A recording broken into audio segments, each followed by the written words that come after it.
So we have VHF and we have UHF. Now, as the Earth electromagnetic field decreases,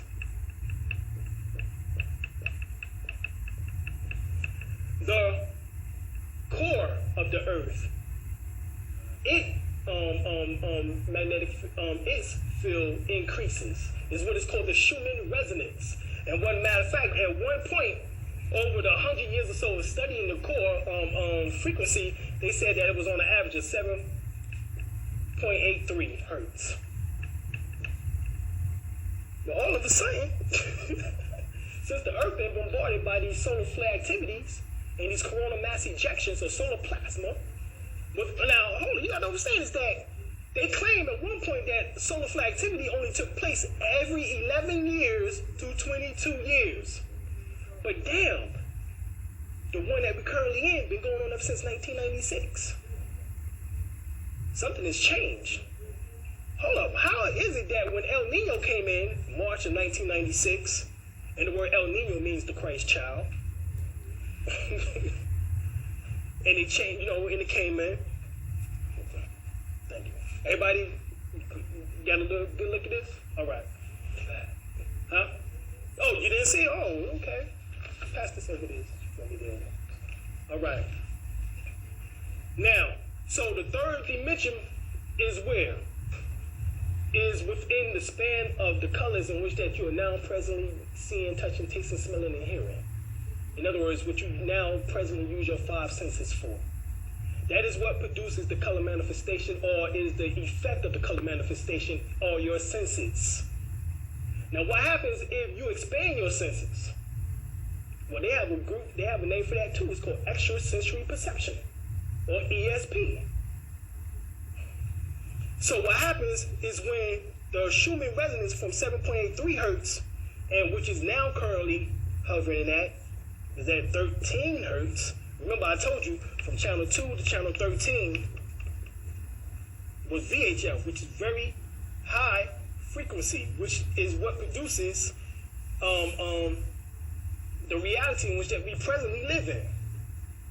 However, at UHF, 14 hertz to 83 hertz will become the phenomenon.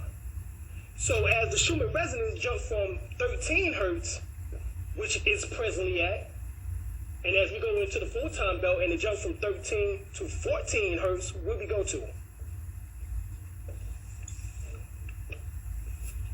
Ultra high frequency. And melanin will no longer have an energy gap in it. Melanin will become a superconductor of electromagnetic properties. In other words, you will be able to take all the span spectrums of all the rays of light that I just showed you on this paper, from cosmic rays down to electrical rays, and transform them and transmute them into any way, shape, form, and fashion that you choose to. Everybody follow me so far? Okay.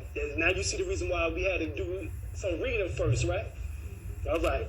Now check this out. So this present matrix is being destroyed. The Earth electromagnetic field is lowering, and the Earth, which is the human resonance or the Kundalini energy of the Earth, human resonance, is increasing.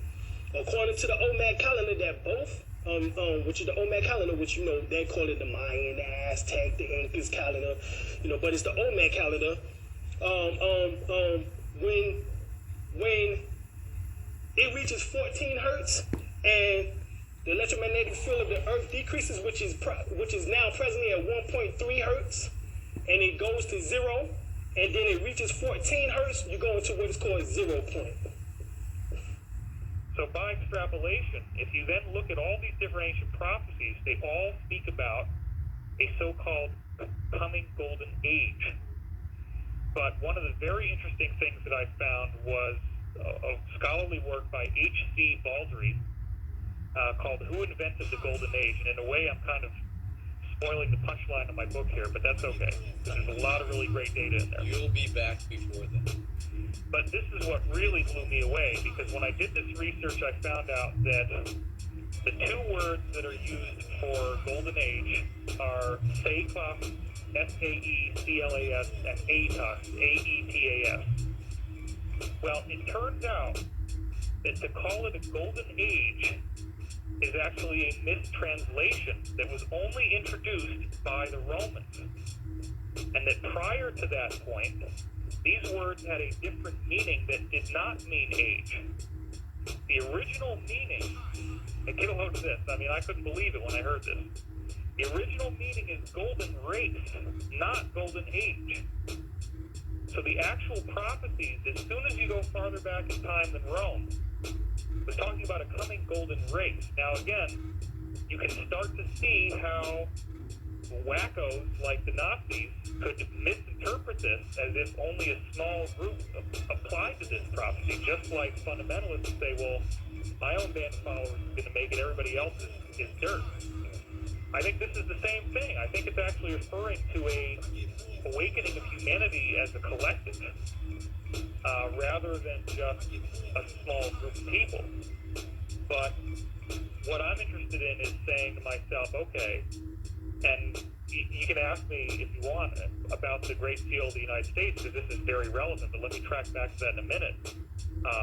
Because, you get the pyramid there, and you got Novus Ordo Seclorum. That's where you and Jordan Maxwell, I think, agree on that, too. Well, yeah, now what did I just say? I said that the Romans misinterpreted the word seklos to mean age or year when it actually means race. Novus Ordo Seclorum. Seklos, it's the same word group, right? So normally, if you actually go into American historical records, Novus Ordo Seclorum is said to mean a new order of ages is born. The new order of ages, the order of ages part is the word seclorum, right? If seklos really means race, it actually says a new race is born. Now that's Judaism. Now we gotta go into this metaphysical thing, and we gotta carve out another ancient metaphysical history. And they chose the main scholar, Zachariah Sitchin. And all of a sudden, what used to be the reptilian, which was talking about the Uraeus crown and the serpentine crown, which was the Kundalini race and the full access to the Kundalini race, all of a sudden start becoming physical reptilian beings. Yeah, physical reptilian beings on the wall of Egypt. They got ships on the wall of Egypt. I didn't say, you're all not getting this thing, what I'm saying. I'm saying that is symbology. No, we don't get it. Okay. You ain't telling me shit about Egypt, nigga. I studied Egypt for the last fucking 19 years. On the walls, I tell you all the goddamn temples here. Temple of Como, Temple of Esna, Temple of Tinder, Temple of Karnak, Warika. Old news. I'm just trying to say here, I know all of the particular stuff like that. What I'm trying to tell you is this here. Yes, they have ships. Didn't I just show you the bark, the celestial bark with the ship? I'm not saying that. What I'm trying to tell you is this. It's symbology. See, this is it, what I'm trying to tell you. Now, you want to get